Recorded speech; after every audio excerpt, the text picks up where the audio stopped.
that was the sound check, and obviously if any of you are more interested in the mixing side of that, I'll be around when we finish at 8. You can come and ask me some questions about that, and I can take you through in a bit more detail the technical side of that. But basically that is what would happen at a gig that you would put on. There would be a minimum of 1 band sound checking, and sometimes you might have 2, 3 or even 4 bands sound checking, obviously over a period of time, which basically is the running order, we call it. The way a show works is the running order. So it would start, for example, if you had to hire in a PA, you'd have to make sure that that got to the venue in plenty of time for you to set it up before the bands arrived. So a rough timeline on a gig would be the PA might arrive at say 2 o'clock in the afternoon, 2, 3 o'clock in the afternoon, and would be set up over the course of an hour or so, so that it would be ready for bands to arrive around sort of 4 to 5 o'clock. Then once you've got the PA set up and the bands have arrived, normally we'll get bands to supply the back line, but obviously if you were hiring that yourself, that might have come with the PA and might be already set up. But generally at a gig, once the PA is set up, the band will come in and they'll set up their back line. Then you'll do your sound checks, which may happen from say 5 o'clock till 7 o'clock or 6 o'clock till 8 o'clock, but generally in the sort of tea time portion of the evening. So sound engineers normally live on packet sandwiches. And then you get the gig itself, which would say, if you had a lineup of maybe 3 bands, might happen from 9 o'clock till 11 o'clock. Obviously, there's a few tips to be involved in this. For example, background music. Here, we didn't have any background music, but what you would do in a gig is you'd just have something on, just so people don't feel uncomfortable stood around in a silent room. Just stick some tunes on that you like, that the band's like. Often bands will provide music that they think fits with them, and they'll play that before they go on. Always remember to leave enough time for the changeovers between the bands, and try and do it in a sensible way. So, for example, if we had 3 bands playing and one of them was a left-handed drummer, you would want to put them on either first or last, because then you'd only have to change the drum kit once from left-handed to right-handed, whereas if they went in the middle, you'd change it one way and then you'd change it back again, which would add time, it would make your job harder. As a general rule of thumb, we normally leave about 15 minutes between each band. That normally gives you time for the bands to tune up, swap their equipment, check that everything's okay with their sound before they go on. And bands normally, on a very, very generalisation, would play for around about half an hour each. Obviously headline bands may play for longer because they're the band that most people pay to come and see, and also you might leave a little bit longer to change over between the support bands and the main headline band, just because they might have a few more requirements, they might want to check a few more things just to make sure the sound is definitely right. I mean, there's no hard and fast rules, but generally always allow a little bit more time than you think you're going to need, because the unexpected can often happen, everything from a speaker breaking to a band getting stuck in a traffic jam and not arriving till late. So it's always best to plan ahead and to build in as much slack, as we call it. Slack is just time which theoretically won't be needed, but is there in case things start to go wrong. Now, Alex was talking earlier about something that's obviously very dear to my heart, the band and engineer relationship, and he's right. I mean, you can't overstate that too much, how much the band need the engineer to make a good show, and the engineer needs the band to make a good show.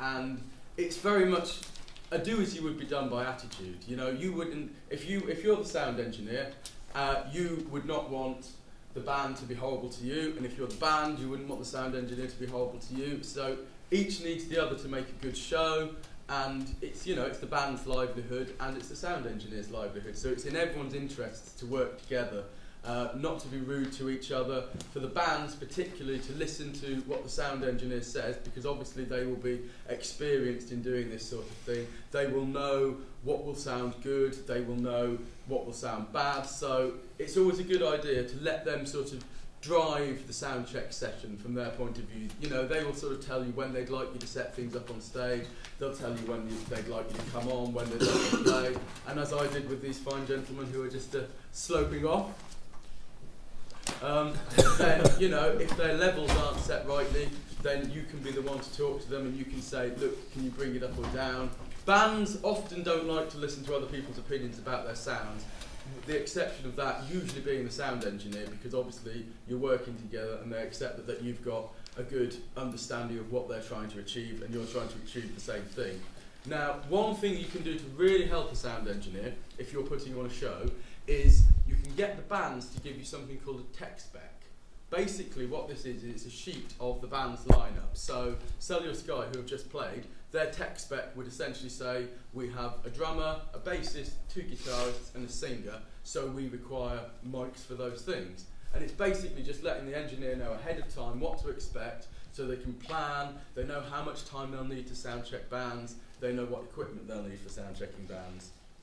And really, that's it. The only other thing to say is, from a musician's point of view, is that engineers aren't mind readers. They can't know what you want yourselves to sound like. So don't be afraid to talk to them. Don't be afraid to say, look, these are our favourite bands, these are our influences, this is the kind of sound we're looking for, because the engineer will always work with the band to achieve the best sound, because it's in the interest of both of them. If it's a good show, then the venue does well and the venue stays open and the engineers keep a job. The band, if they play well, they get good feedback from the audience, they get more names on their mailing list, and it's a symbiotic process which hopefully will improve things for everyone involved.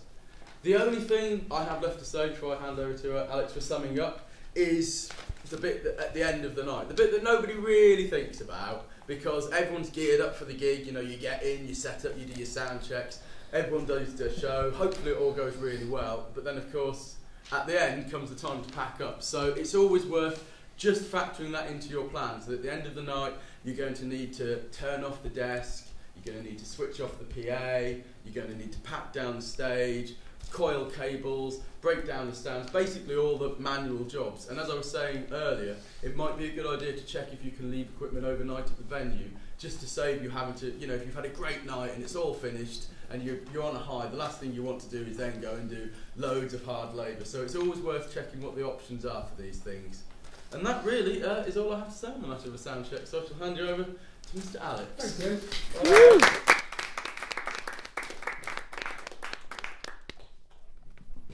Very thorough. Yeah. Very cool. And all very relevant as well. Does anyone want to ask any questions now? Feel free to. Everything we've covered now will be on the handout that I shall give you before you leave, with the basic notes. But if anyone wants to ask me anything now, they're welcome. Yes? With the DI box, does it go through the amp and then to the PA?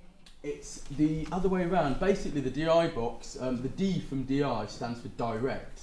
So you send the sound directly into it. So the bass guitar would plug into the DI box, and then that obviously would come to the PA, so I can hear the bass and we can put it through the speakers. And then there's what's known as a link on the DI box, which basically will just let you pass the signal from the bass into the amplifier. So the way we had it collected here, we had the sound coming through the amplifier, so obviously the musician can hear it and set their tone, and also coming via the DI box back to me.